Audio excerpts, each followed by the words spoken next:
Dear students, our today's topic is Flamingo from Flamingo textbook, lesson number 7, The Interview, written by Christopher Sylvester. And in this video, first part, we will discuss about the author of the lesson and summary of the story. First of all, about the author.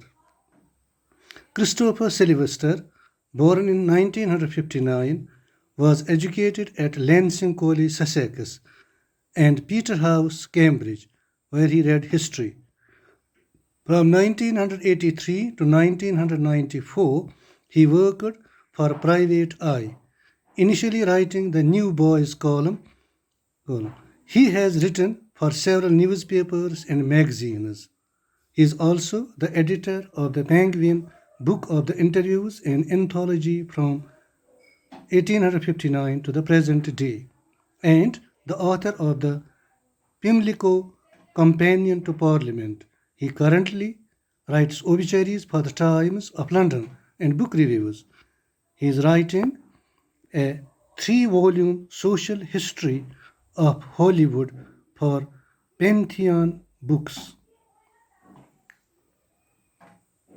Author name Christopher Sylvester, as you know.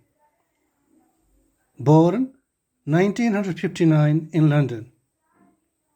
Education. Christopher Sylvester received education at Lancing College, Sussex, and Peterhouse, Cambridge, where he read history. So he was a student of history. Books. The Pimlico Companion to Parliament, a literary anthology. Books edited. He has edited the book, The Penguin Book of Interviews, an anthology from 1859 to the present day.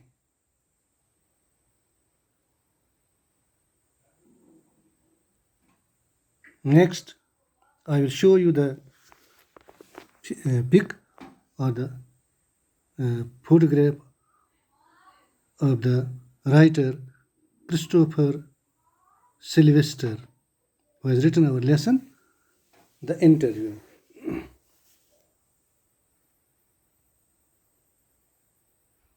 Actually, this lesson is from the Penguin Book of Interviews, an anthology from 1859 to the present day.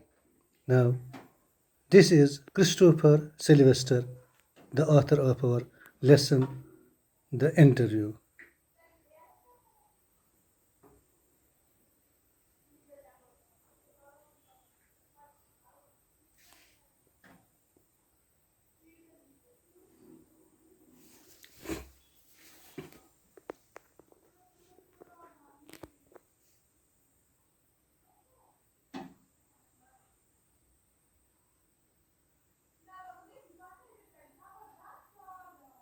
Next, we will read about the summary of the lesson, The Interview, by Christopher Sylvester.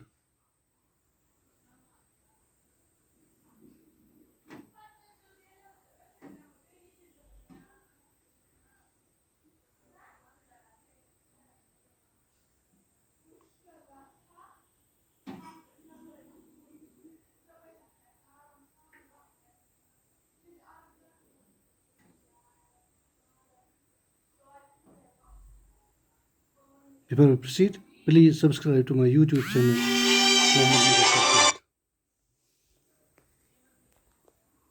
Now we will read about the summary of the lesson. The interview is a summary in English. The chapter starts with the author introducing us to the method of an interview. We learn that it is pretty common in journalism and its origin that dates back to 130 years before. He expresses that unsurprisingly, various people carry different opinions about the concept of the interview and its uses. Some people think of it very highly, while others cannot bear giving an interview. The chapter tells us that an interview can make a lasting impression. Moreover, as per an old saying, when we make perceptions about a particular person, the original identity of their and of their soul is taken away. The original identity of their soul is taken away.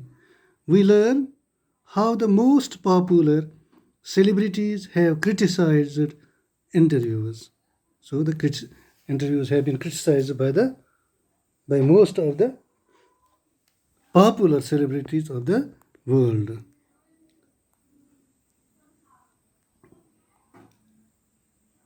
Similarly, Rudyard Kipling's wife writes in her diary about how two reporters in Boston ruined her.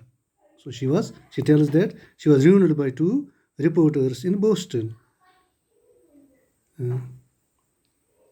Rudyard Kipling thinks of interviewing as an assault. Moreover, he even believes the writer even believes that this crime should have a punishment.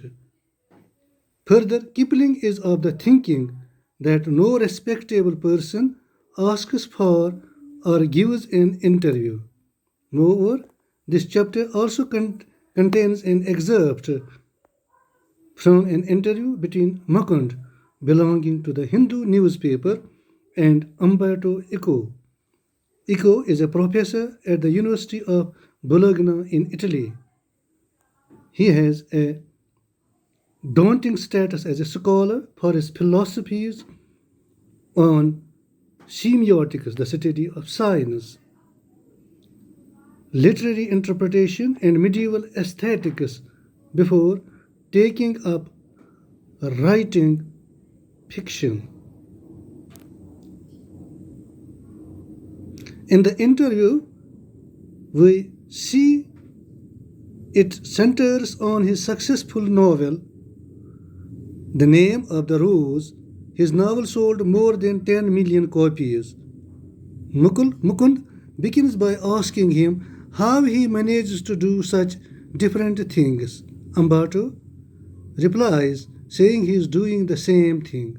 Further, he goes on to justify his books that revolve around peace and non-violence. We learn that Umberto classifies himself as an academic scholar. He attends various academic conferences throughout the week and writes novels on Sundays. Moreover, he expresses that others, considering him as a novelist and not scholar, does not affect him at all. He agrees it is rather tough to influence millions of people with academic work.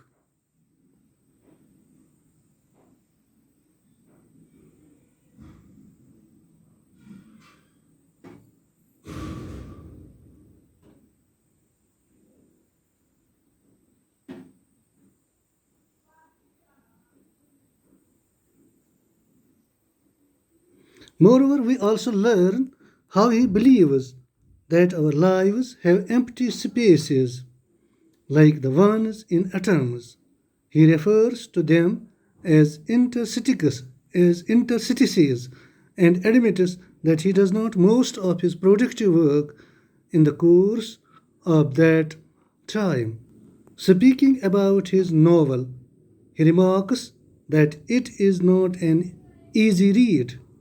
It has got a detective feature to it alongside metaphysics, theology, and medieval history. Similarly, he thinks that if he wrote the novel 10 years earlier or later, it would not have achieved the same success. Thus, the reason for the success of the novel remains a mystery. Dear students, this was about a summary of the lesson, The Interview by Christopher Sylvester. So in this chapter, we learned about the author, writer, Christopher Sylvester, and about the summary of the lesson, The Interview by Christopher Sylvester. Hope you have enjoyed it. Thank you.